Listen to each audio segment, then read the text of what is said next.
If you were one of the 10 people who had a Wii U and bought 3D Mario World, is it worth getting it again on the Switch? Well, I think so. Here's your review. If you don't know, I was a major champion of the Wii U, and I had a pretty big library, having played all of the major first-party titles for the Wii U. So every time I see a port come out on the Nintendo Switch, I'm just like, not again. And for the most part, I have avoided buying ports because they just aren't worth it most of the time.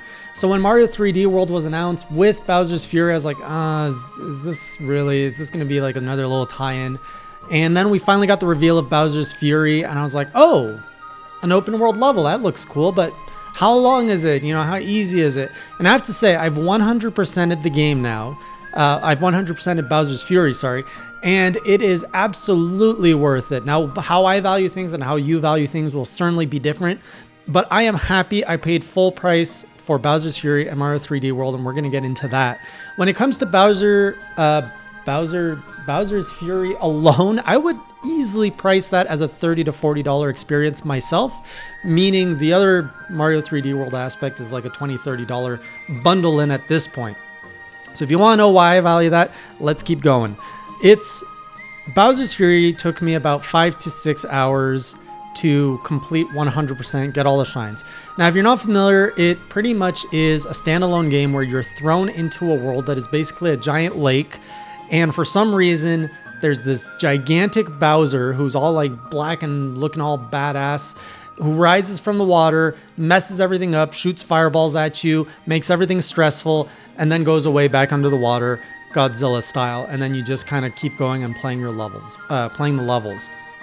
And that's basically it. There's no really rhyme or reason as to why Bowser is the way he is or why you're doing it. And Mario games are never really for the story. I kept playing hoping that we would get a little bit more story that would explain why are we doing everything that we're doing, but there's no reason. It's a Mario game. You're having fun. That's really the ultimate goal here. So there's a lot of let's talk about the main mechanic. So the main mechanic is Bowser comes out of the water, and I don't know if it's on a set timer, like every 5 minutes he pops out, or if it changes, because sometimes it felt longer, sometimes it felt shorter.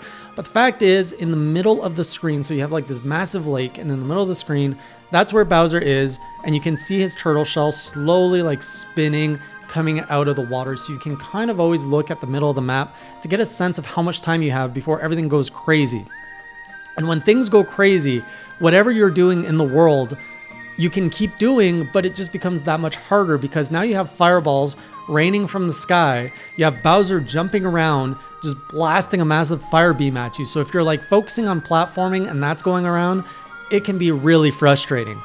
So it's really interesting because I love and hate the Bowser mechanic. On the one hand, the Bowser mechanic serves to give a sense of urgency when you're going through a level. Like, all the levels are quite short to kind of get a shine. No, it's not a shine, it's cat shine or something. Anyway, it's not Mario Sunshine. And you kind of have to gauge with time. So unlike really old school 2D Mario games, which had a timer in the level, now you kind of have to eyeball it of, do I want to take on this challenge based on where Bowser is in the middle of the map? Or do I want to wait for him to surface, then grab a shine? So when you do grab a shine, it blasts him with light and he goes back underwater. Or you have to just basically weather it out until he does his rage and then goes and calms down for a bit for a nap. And that is really smart strategically, but also it creates a lot of anxiety. It's not one of those games that you can like just kind of enjoy at your own pace because there's always that sense of tension that comes in. So I like it because I feel you do need the tension, but I hate it because I just sometimes want to just like run around this world. I mean, it's a very like ocean happy, like bright sun go lucky world that kind of makes you want to just play around in it and not care about the time. So I really do wish that there was a way that you could either, I don't know if it would be an option after you roll credits, you can go back and just turn that off and explore the world and have fun with it. But that option just is never there. You always have to deal with the Bowser surfacing and going away. And I know that some of you will love it and some of you will hate it, just like me. Now, the next thing is this is an entire open world. So when you start, you have access to a little bit of landmass. And what you're doing is you're going through basically a traditional Mario level, 3D platforming, finding this cat shine and lighting up a lighthouse. The more lighthouses you light up, the more islands pop up, the more of this like tar substance that goes away, and you reveal new islands, which I love that mechanic. I love the idea of cleaning and surfacing new things to explore. In every lighthouse, that's like a goalpost that has 5 shines, so you basically have like a new color that gets added to every lighthouse, so that in every level you can basically go back and there's 5 different activities you can do in each level. So when you finish a level, and you know where the start is by an archway, you don't necessarily go back to the beginning to start the next one. You kind of have to go explore the world a bit, then you come back and the level kind of organically reset to like a new level to get you to do something. So sometimes it's just get to the lighthouse, sometimes it's chase the Shadow Luigi, sometimes it's find 5 shine sprites. There's all sorts of challenges, which keeps it fresh, gives you a lot of stuff to do, and never makes it too boring or tedious. There's even shines that you can only get when Bowser is raging and you have to use his blast to do things. So there's always something to find, and if you're like tired of doing things, you can go chase a bunny or you can go do other stuff. I absolutely love this open world design. It keeps everything moving, it keeps the flow going, and it's honestly one of the most creative aspects of Mario I've seen in a while, where they've really taken kind of that open world aspect of Mario 64. They've added, like they've taken in all little bits of every Mario game, all the 3D Mario games, the 2D Mario games, and they've really pieced together something new that just feels Mario, feels new, and it works. And like, if you've ever been into the Mario franchise, you need to play Bowser's Fury because it is a natural evolution of the series. And even though it's a steep price, like, you have to get it eventually because it's worth experiencing.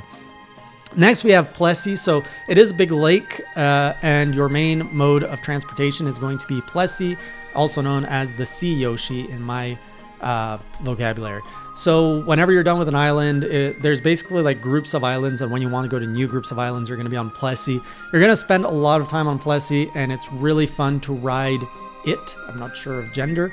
There's also like speed courses you can do with Plessy. You can destroy trees, enemies. You can like slide. It's open world. You can do whatever you want, and it's pretty fun to just ride around as Plessy. Another mechanic I like that they added is item management.